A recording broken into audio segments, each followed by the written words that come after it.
Bénis notre Dieu, c'est lui qui est excellent. Nous levons nos voix pour t'adorer et te dire combien nous t'aimons. Oh, tu es excellent et puissant, notre Dieu.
C'est l'heure où les vrais adorateurs adorent le Père en esprit et en vérité. Le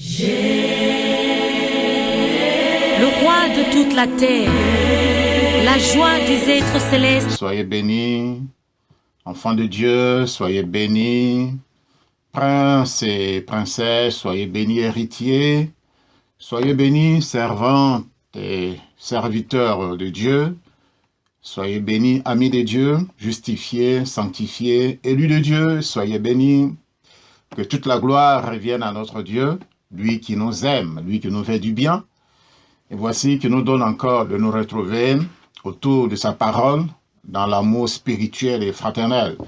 C'est une grâce que nous avons de pouvoir partager la bonne nouvelle, de partager les Écritures. Alors je prie que Dieu nous bénisse encore en ce jour et dans la suite des temps, et qu'il fasse de nous ce qu'il voudrait que nous puissions être, des disciples engagés. Des disciples engagés, voici le thème que nous avons depuis quelques semaines déjà, sur la base d'une étude biblique dans notre livre, l'essentiel de base biblique. Donc dans ce thème-là, dans ce livre, à la page 32, le titre 32 mentionne grandir comme disciple. Voilà, donc c'est sur la base de cette étude-là que nous développons depuis quelques semaines déjà ce thème qui est le disciple engagé. Donc, que le nom du Seigneur soit béni. Merci Seigneur de bénir ce moment, de bénir mon frère et ma sœur. Je te rends gloire pour chacun de nous. Père Saint, conduis-nous. Donne-nous de recevoir ta direction par le Saint-Esprit.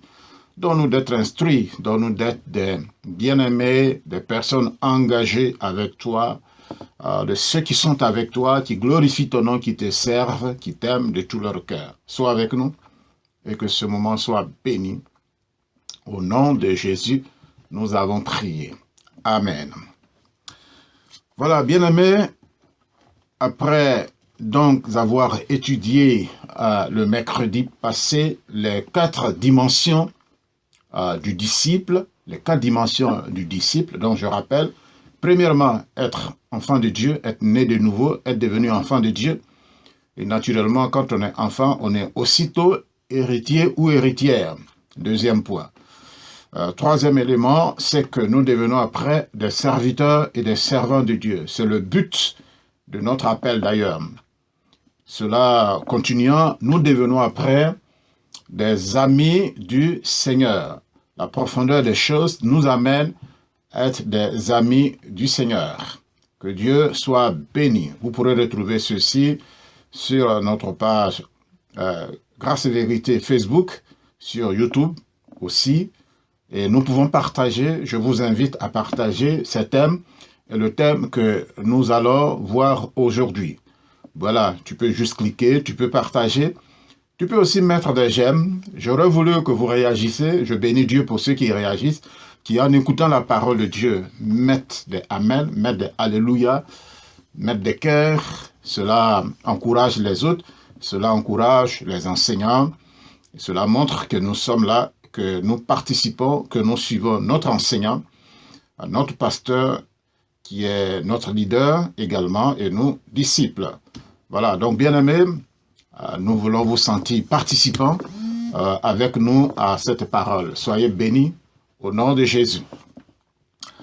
Nous venons donc maintenant à notre étude du jour. L'étude du jour va débuter par une question.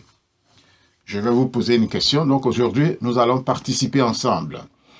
Je vais vous poser une question. Elle est la suivante. Quelle est la plus grande exigence du Seigneur aux disciples? Je reprends la question. Quelle est la plus grande exigence? Ça veut dire qu'est-ce que le Seigneur demande le plus aux disciples? Vous allez donc prendre un bic, votre bic, vous le prenez. Trouvez-vous un bic. Vous allez prendre une feuille de papier ou votre carnet et puis vous allez répondre à cette question. Allez-y, je vous accorde 1 minute de réponse. Sinon, moins que cela. Voilà, vous avez pris votre carnet, votre feuille, et puis vous avez noté votre réponse. Je sais déjà que vous avez une très bonne réponse, naturellement. Voilà, que Dieu vous bénisse d'avoir répondu à la question. Je reprends la question. Quelle est la plus grande exigence aux chrétiens? Ça veut dire, qu'est-ce que le Seigneur demande le plus aux disciples? Voilà, vous avez noté votre réponse. Soyez-en bénis. Nous aurons le temps de corriger ensemble d'une manière ou d'une autre. Alors, avant de poser cette question ici maintenant, je l'ai d'avance posée à quelques personnes d'entre nous. Je l'ai posée à 4 personnes, il y a quelques heures, 4 personnes du milieu de nous. Je vais vous donner leur réponse. N'effacez pas votre réponse, vous la gardez. Je sais qu'elle est déjà bonne. Je vais vous donner la réponse des bien-aimés. Alors, la réponse ou les réponses sont celles-ci que je vous lis. La parole. Donc, la première personne estime que ce que Dieu demande le plus de nous, c'est sa parole. Donc, la parole qui m'a été mentionnée. Le respect, l'écoute, l'obéissance, la fidélité, l'implication, l'identification au Seigneur. C'est-à-dire, on s'identifie au Seigneur. La disponibilité, on se rend disponible. Le zèle. Alléluia. La soumission. L'amour. La dernière personne m'a donné comme réponse l'amour. Toutes ces réponses sont très intéressantes, sont bonnes, sont, je dirais, justes, sont vraies, puisque ça part sur la base des Écritures. Donc, vous qui écoutez la parole aussi, la réponse que vous avez donnée est bonne. Ok, que le nom du Seigneur soit béni. Nous allons donc aborder la réponse du Seigneur lui-même, selon ce thème, de façon précise. Et donc, pour venir aux réponses du Seigneur Jésus, qui est notre Maître, qui est notre Seigneur, et qui nous enseigne à être disciples, parce que c'est lui qui appelle les hommes à être disciples. Alors, quelle est lui sa réponse? Quoique nos réponses ne soient pas fausses, mais de façon précise, quelle est la réponse du Seigneur? Donc, nous allons faire attention, c'est une étude biblique. Nous participons ensemble, nous écoutons, nous partageons. Nous pouvons même échanger avec quelqu'un qui est à côté de nous pour savoir si la réponse que nous avons donnée est acceptable avant d'aborder la réponse du Seigneur. Donc, bien-aimés, nous allons lire ensemble la réponse du Seigneur. Nous allons prendre nos Bibles, prenez vos Bibles, et puis vous allez ouvrir Luc chapitre 9. Voilà, trouvez Luc chapitre 9. Et avec moi, nous allons lire ensemble les versets suivants. Luc chapitre 9 et le verset 18, je lis. Un jour que Jésus priait à l'écart, avec lui ses disciples, il leur fit cette question. Qui dit-on que je suis? Il répondit, Jean-Baptiste, les autres Élie, les autres qu'un des prophètes. Élie, les autres qu'un des anciens prophètes est ressuscité. Et vous, leur demanda-t-il, qui dites-vous que je suis? Pierre répondit, le Christ de Dieu. Jésus leur recommanda sévèrement de ne le dire à personne. Il ajouta qu'il fallait que le Fils de l'homme souffrit beaucoup, qu'il fût rejeté par les anciens, par les principaux sacrificateurs et par les scribes, et qu'il fût mis à mort, et qu'il ressuscita le troisième jour. Verset 23. Puis il dit à tous, si quelqu'un veut venir après moi, qu'il renonce à lui-même, qu'il se charge de sa croix et qu'il me suive. Car celui qui voudra sauver sa vie la perdra, mais celui qui la perdra à cause de moi la sauvera. Donc, dans la dernière partie, dans la dernière lecture ici, nous découvrons la réponse du Seigneur dans la question qui vient de nous être posée. Je la lis, verset 23. Puis il dit à tous, si quelqu'un veut venir après moi, ça veut dire en d'autres termes, si quelqu'un veut me suivre, ou si quelqu'un veut être mon disciple. Alors qu'est-ce qu'il dit? Si quelqu'un veut venir après moi, la réponse, qu'il renonce à lui-même, qu'il se charge de sa croix et qu'il me suive. Que Dieu soit béni. Voilà, donc ici, nous avons la réponse du Seigneur à côté de tout ce que nous avons pu imaginer, nous avons pu donner. Le Seigneur dit que si quelqu'un veut venir après lui, qu'il renonce à lui-même. Donc si quelqu'un veut être mon disciple, qu'il renonce à lui-même. Alors la question était, quelle est la plus grande exigence aux disciples? Le Seigneur donnant la réponse ici nous dit que c'est le fait de renoncer à soi-même. Pourquoi est-ce que nous disons qu'elle est une grande exigence? Renoncer à soi-même, ça veut dire s'oublier, ça veut dire se renier soi-même et reconnaître que c'est une autre personne qui est mon tout, qui est mon premier. Ce n'est pas évident, ce n'est pas facile que de renoncer à moi-même. Je suis ce que je suis. Je m'appelle ce que je suis. Je vis pour moi. Et puis d'un jour à l'autre, je dois renoncer à moi-même. Ce n'est pas évident. C'est pourquoi bien souvent, nous nous cassons les dents. C'est une expression. C'est pourquoi bien souvent, à un moment donné, nous pouvons renoncer. Nous pouvons dire non, c'est trop compliqué. C'est pourquoi à un moment donné, nous n'avons pas les ressources nécessaires d'aller jusqu'au bout. Parce que quand le Seigneur dit qu'il renonce à lui-même, qu'il se charge de sa croix, ce n'est pas aussi évident que ça. Reconnaissons-le. Qu'il renonce à lui-même. Alors, bien aimé, nous allons lire un autre texte. Nous allons lire au juste la parole du Seigneur. Les paroles importantes du Seigneur à ce sujet. Nous allons donc aller dans Luc, le chapitre 14, et nous allons lire l'autre enseignement du Seigneur sur ce thème, qui est très important et qui est aussi très effrayant, on va dire.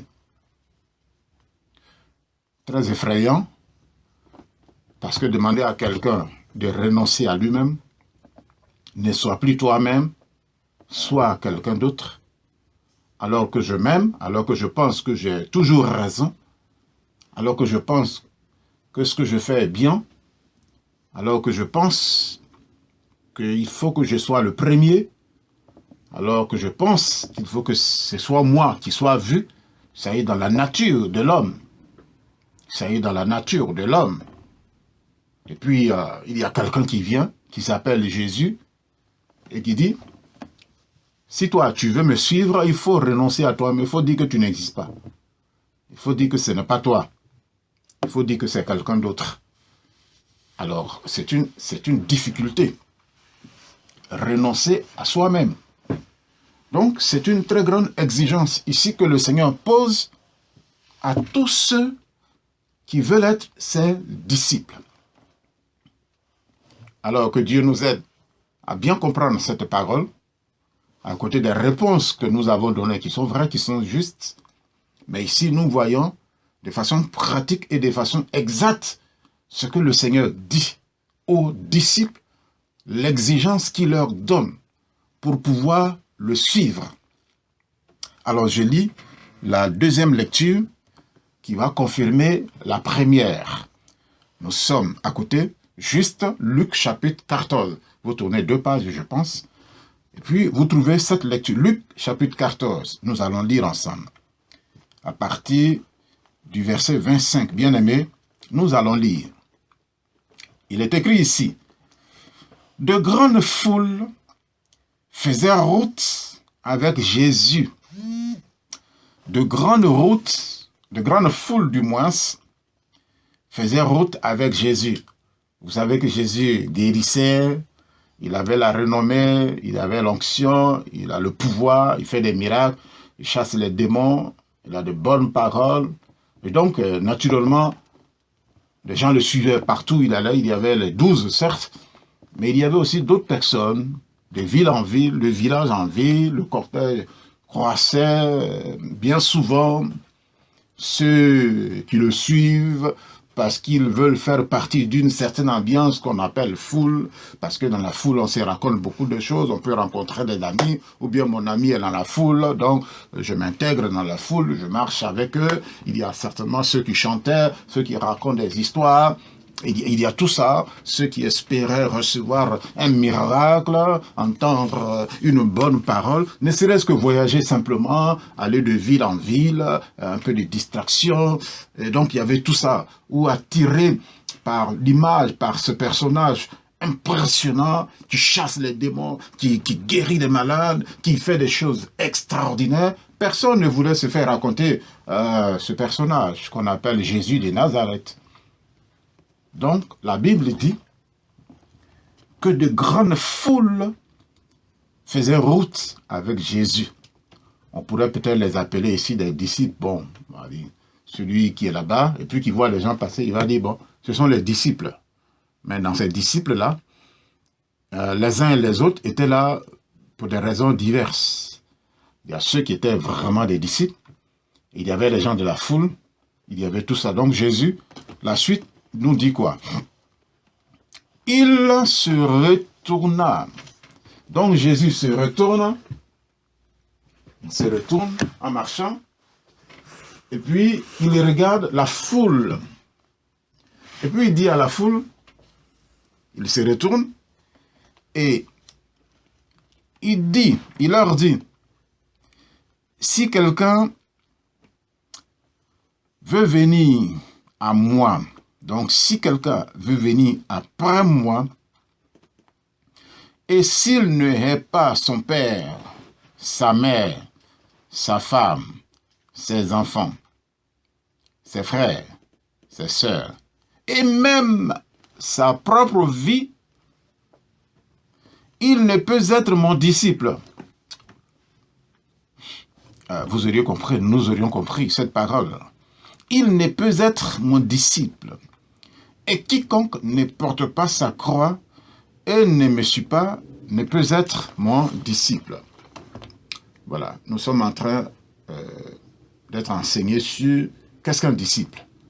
Alors ici, le Seigneur dit que, leur dit que si quelqu'un veut venir après moi et qu'il ne hait pas, c'est-à-dire s'il n'a pas la haine pour son père, sa mère, ses frères, ses sœurs, et même ses propres enfants, sa femme, il leur dit, il ne peut pas être mon disciple. Et même sa propre vie, il ne peut pas être mon disciple. C'est un enseignement assez bizarre. Pourrions-nous dire un enseignement assez coriace, assez bizarre. Jamais personne n'a enseigné de telles choses. Mais c'est ce que le Seigneur dit, ça y est, dans nos Bibles. Nous venons de le vérifier. Bon, alors on va préciser ceci pour ne pas que nous entendons ce que le Seigneur ne voulait pas dire au fond.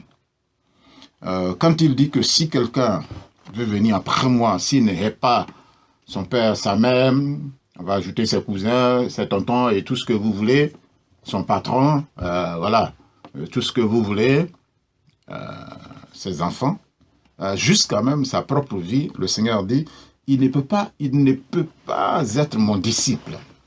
Il ne peut pas être un disciple authentique. Il ne peut pas être un disciple engagé. Donc la barre est mise très haute. Alléluia. Nous allons dire que la barre est mise très haute pour être disciple, pour être le disciple engagé.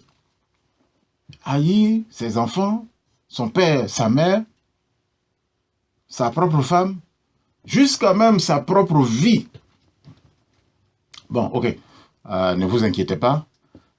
Qu'est-ce que ça veut dire? Qu'est-ce que ça veut dire? Ça ne veut pas dire en fait qu'on devrait haïr ses enfants dans le sens réel. Ça ne voudrait pas dire qu'il faut haïr ses enfants, qu'il faut haïr son père, qu'il faut haïr sa mère, qu'il faut haïr ses sœurs et ses propres enfants, voire même soi-même, puisque le Seigneur nous dit d'être amour. Voilà, donc ce n'est pas la haine au sens où nous le pratiquons souvent. C'est-à-dire, je n'aime pas, je t'aime pas. Puis c'est quoi, je l'aime pas. Bon, ce n'est pas cette haine démoniaque, charnelle, diabolique, mais c'est plutôt le sens de dire, comme j'aime le Seigneur, c'est lui le premier dans ma vie.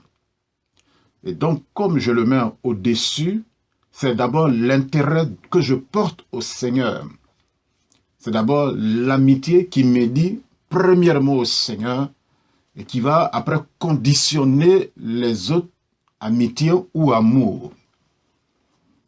Donc, si j'aime le Seigneur de cette façon, il va être la priorité de ma vie et de ta vie. De sorte que c'est l'exigence que le Seigneur va poser qui va être en priorité. Comme dans la lecture, dans l'étude que nous avons lu quelque part que la mère de Jésus et ses frères sont venus le chercher, alors qu'il était en train d'enseigner.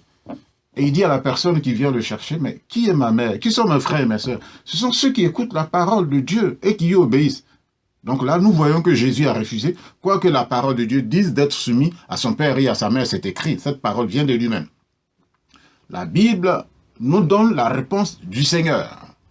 Donc, il y a des circonstances, il y a des occasions, il y a des temps où il faut montrer qu'il vaut mieux obéir d'abord au Seigneur plutôt qu'aux hommes, même si c'est ta mère et ton père. Parce que ceux-là peuvent te demander des choses charnelles, des choses impures, des choses contre Dieu. Alors là, tu prends ta responsabilité. Comme ici tu es disciple, je suis disciple du Seigneur. Si mon père et ma mère, par exemple, nous disent, allons adorer nos dieux, ils ont des noms en Afrique ou ailleurs, allons faire des sacrifices par exemple, parce que nous sommes des temps, ou allons voler, ou faisons de tels mouvements, et que cela n'est pas dans l'intérêt du royaume, et que cela ne glorifie pas le Seigneur, alors je dois dire non. Tu dois dire non. C'est une façon de montrer que ta priorité, c'est d'abord le Seigneur. Est-ce que si je pèse l'exigence d'un ami contre l'exigence du Père, qu'est-ce que je choisis? Et donc, bien-aimé, ce sont des choses bêtes et banales qui nous arrivent souvent.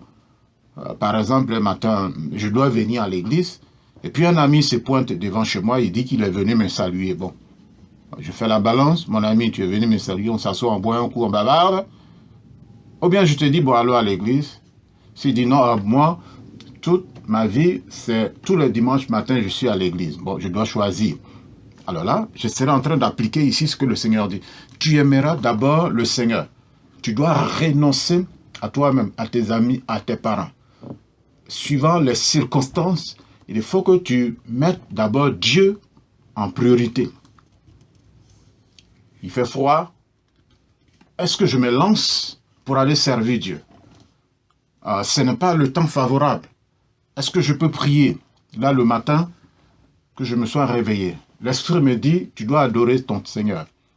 Le sommeil te dit, non, ce n'est pas l'occasion. Alors, il faut que je choisisse.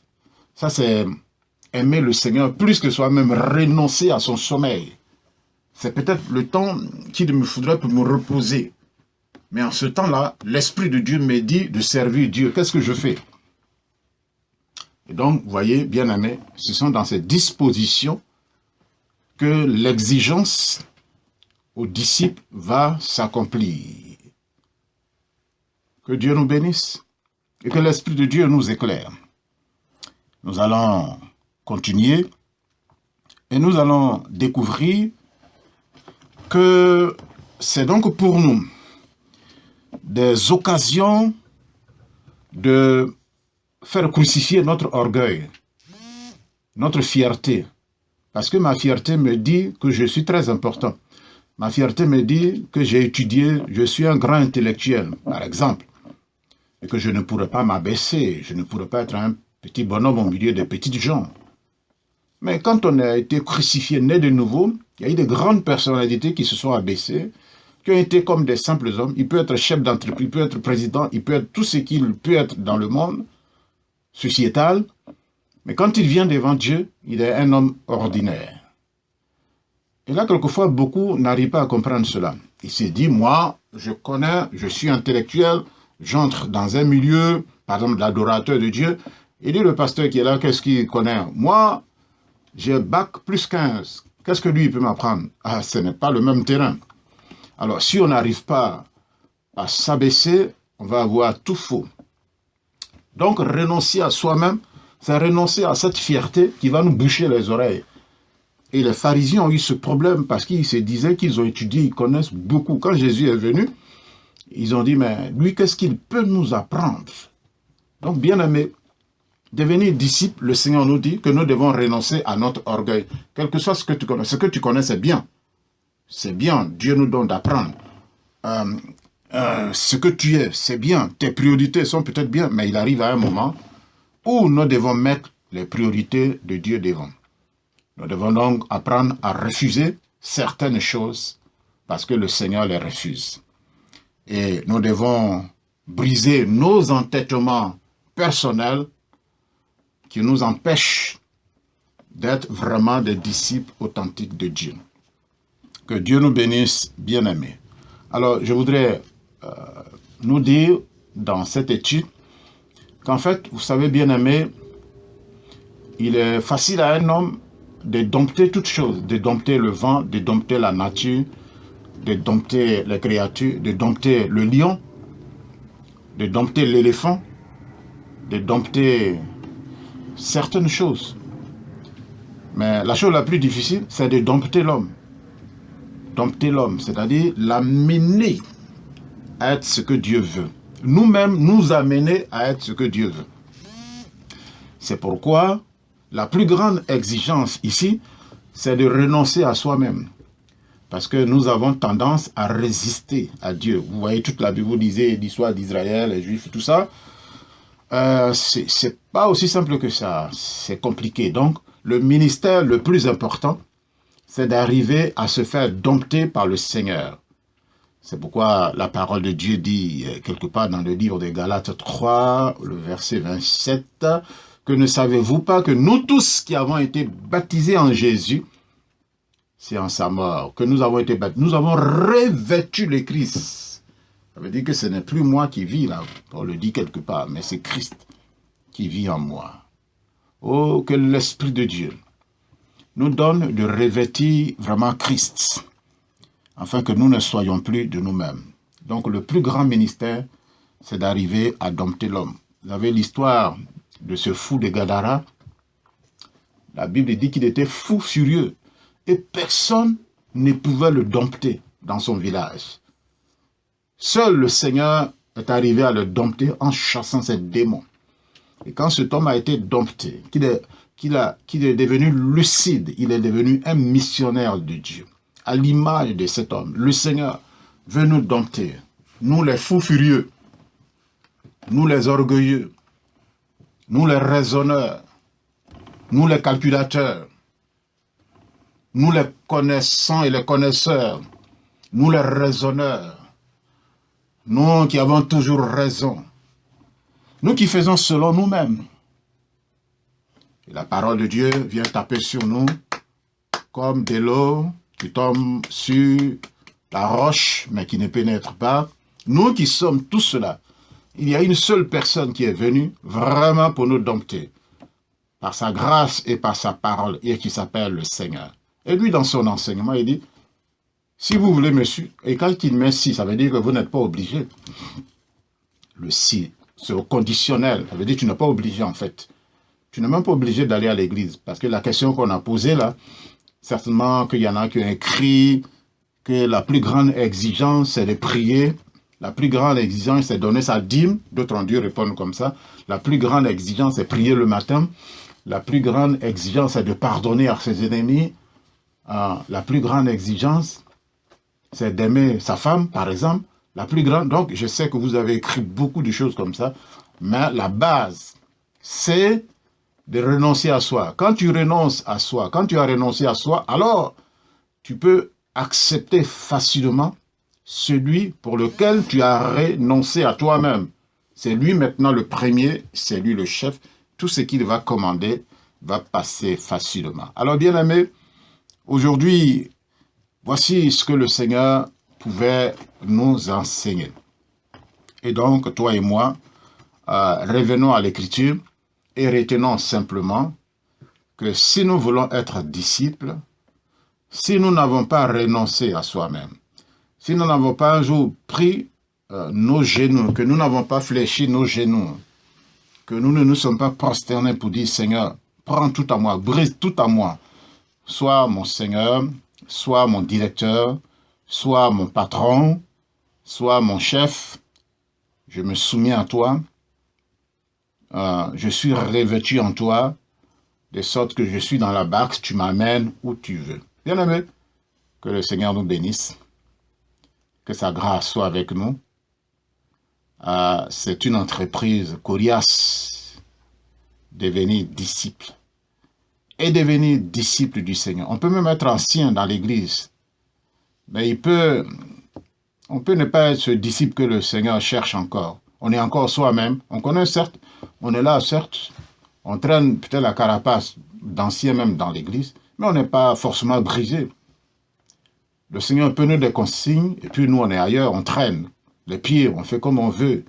On n'est pas pleinement engagé. On peut être même baptisé, on peut être membre du conseil, on peut être ouvrier.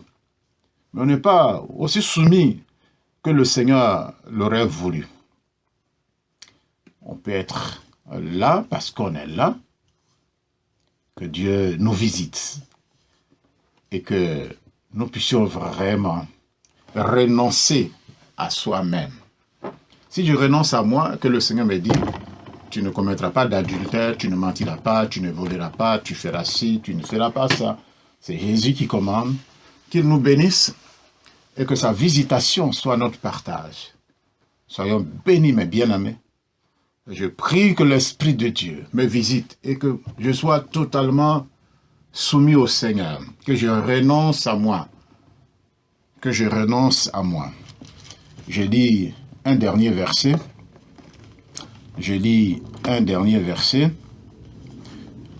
Toujours dans le sens de renoncer à soi. Je lis ceci, verset 33 de Luc 14. Je lis ceci.